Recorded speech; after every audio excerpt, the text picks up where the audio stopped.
Netikėtai atėjus vasarai, pasipildėme dviračių kėdučių.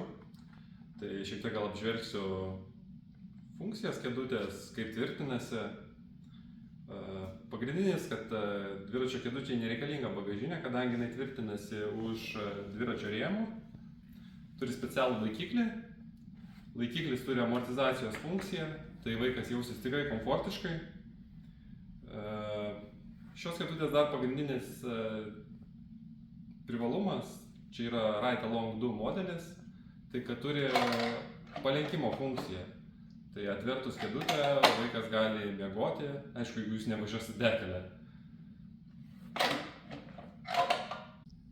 Kėdutę naudoti galima vaikam nuo 9 mėnesių iki 6 metų. Svorio riba yra 22 kg, ūgis 1,10 m maksimalus. Dirželiai reguliuojasi, kojų padėtį galima pareguliuoti. Kėdutė lengvai nuimama nuo dviračio. Turi užrakinimą.